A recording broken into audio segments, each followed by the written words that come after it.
Mental illness is something that has been overlooked. It's a taboo topic that not many people want to talk about. But with recent events and research, people are suddenly becoming more aware of the issue and the harmful effects of stigma. As a result, many more people are speaking up, sharing their stories, and giving advice. Their goal is to help those around them, hoping that their stories will save someone's life. The following videos contain information from people who have either battled mental illness themselves or have helped those struggling with illness.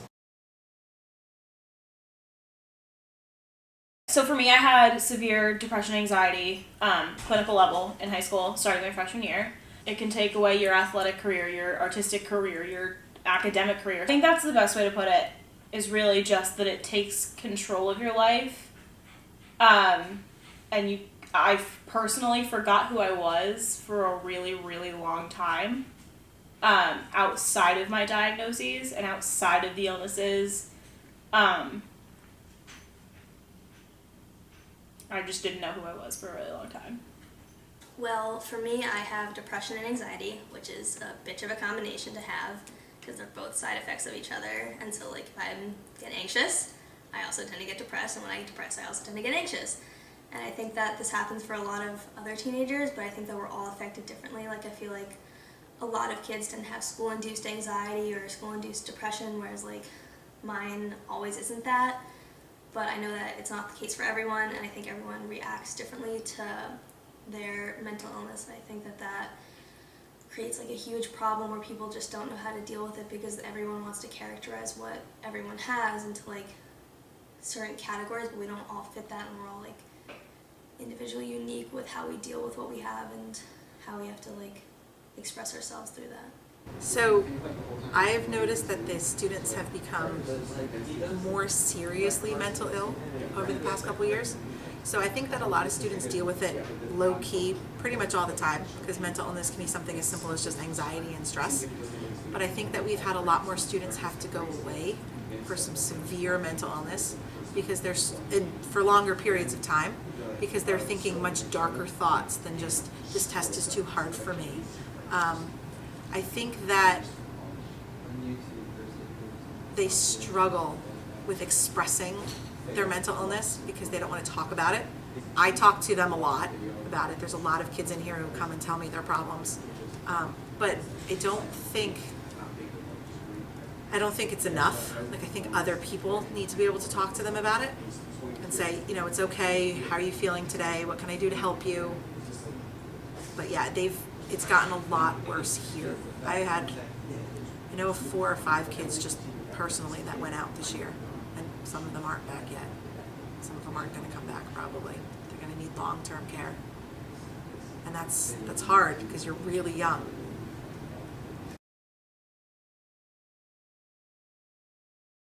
Stigma to me when it comes to mental illness is those moments where you're struggling through a really hard thing and you're talking to someone and it really could come up and you could bring it up and you could ask for help and you don't. Or it's those moments where it's late at night and you just can't bring yourself to talk to whoever it is you're talking to. That can be like such a hindrance to recovery because people aren't asking for help. People aren't talking about their experiences. And now it's kind of becoming like a broader subject, but at the same time, that doesn't mean that we've conquered the stigma. That doesn't mean that people who are going through this feel like they can talk about it. That doesn't mean that people who are going through this are talking about it. And that is a really scary thing. Looking back at my high school career, if you ask people at Highlands who I was someone who went to Decca Nationals. I was someone who had a Girl Scout Gold Award. I was someone who won an award literally for my attitude and my personality in high school at the senior awards. I did everything I could through all of high school to hide my illness, and I didn't talk about it until senior year at all. And then senior year, I started doing art about it, and I did a piece specifically about stigma, and I wrote my book, which was about my journey. But I guess even stigma is that feeling in my gut where I don't know that I can publish my book because I don't want to, for the rest of my life, be the person that was once depressed. I think a lot of the stigma surrounding mental illness is that nobody knows when they have one. Like, I didn't know that I was, like, mentally ill until like I hit like rock bottom, and I think that happens for a lot of kids. Like they don't decide to get help until it might be too late, which is a huge issue, and I think that's the stigma around it. And I don't know if it's because they're afraid of what people are going to think of them or what even they think of themselves. I think they just don't necessarily, like, they're not totally aware of it. I think that we need to be more aware of our experiences and how we're feeling and more in tune with that, and then we'd be able to remove a lot of the stigma around it, because I think a lot more people are dealing with it than they think they are. I think that a lot of people are afraid to say that there is mental illness in their family, that there's mental illness in them. I think that they're afraid that people are going to judge them.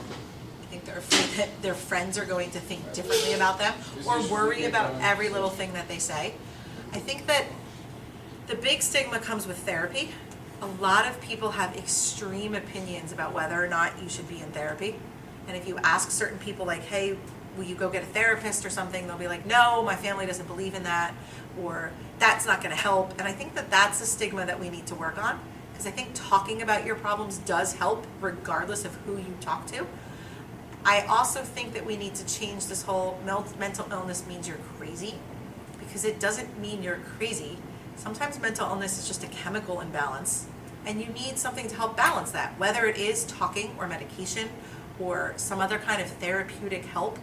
It shouldn't be a stigma associated with that, and nobody should ever say, oh, I don't want to tell anybody about this because I don't want them to think any less of me. And I've had a lot of students tell me that. I had someone tell me that this morning, and that's not okay. Everybody should be able to say, yep, there's a problem, let's talk about it, and then maybe we wouldn't have people get so far beyond help that we couldn't help them.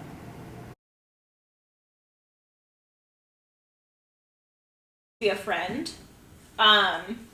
Culturally, I think being a friend means breaking the stigma and making an environment where people know that they can reach out for help when they need to, and that they won't be looked down upon, and that it's not bad to be someone who is expressive of those kinds of things that people go through. I can't tell you how much I appreciate and how much I look back on my whole journey, and how much the people who would just answer the phone at 3 a.m. or the people who would grab iced tea with me at Dunkin' in Allendale after school, or the people who sat with me at lunch on my roughest days when I didn't want to talk and I didn't want to dampen the mood or be a burden or be a bother, or the people who canceled their weekend plans to come paint with me because they knew it was like my best coping skill. It's those people who take the step past the text, the like, hey, I'm here if you need me text, but like knowing that someone needs something and stepping past that text message to say something more that demonstrates a level of real understanding and real care. Just like, hey, let's go to Dunkin' and like, you can just be quiet. You don't have to talk, you don't have to entertain me, you don't have to put on a facade, you don't have to do anything. Like, I just want to be with you. I just want to talk to you. I just want to see you, know how you're doing. And even if that coffee date is completely silent, for that, if that person knows that it's going to be okay, that's the best way you can help them. Talk about that person's dreams or their aspirations, or ask that person for advice. It was one of the best things for me because it made me feel human again, and it made me like find pieces of who I was. Like, people would ask me for advice, and just getting to talk about things that weren't what I was going through, and not having to constantly be in that state of like miserable. And then culturally, the same thing, just creating that culture where someone knows that they can reach out. I think that we should just treat those people who have mental illnesses like they're normal people. A lot of us, I would say, don't want to be accommodated for, or like act like, because that makes us feel like we're a burden, and that's something that's very detrimental to us. And so I think that if you just act like someone's like a normal person, but like at the same time still care for them, like if they come to you with a problem, you obviously have to kind of like shift a little bit to be more caring and empathetic to them. Like, if that would like help a lot of people, like just care when they need it, but otherwise just treat them like they're a normal person. I think everyday people can just say, how are you doing? And mean it, not just want somebody to say, I'm fine, how are you? Because that's what most of us want. But it is like a movement where people just say, how are you? And they mean it.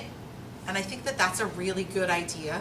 Just ask people how they are. And then when they answer you, actually listen to them and look at them when they're talking and pretend that they're real people instead of staring off in the distance trying to plan something else. Other than that, if people are having a bad day, sit in color with them. Take a walk outside. Don't try to list everything that's good in their life, because that's not going to help. Just listen to them. Change the topic. Go get a cup of coffee with them. Sometimes when people are depressed, they just want someone to hang out with. To say, okay, I'm not as alone as I think I am, so you're going to stick around no matter what kind of mood I'm in. So I think that you could do simple things and really make a very big difference. The common themes we've seen throughout this video are listening and talking. Simply opening up about mental illness or listening to someone else can help alleviate the pressures and stress of mental illness. You can never be sure of who is struggling. Everyone is fighting a battle you might not be aware of, and any one of these people could be battling depression, anxiety, or something else. Although some progress is being made regarding mental health, people can still be denied help by their health insurance or be fired from a job simply for having a mental illness. There is still much work to be done, but remember, little acts of kindness can help and go a long way.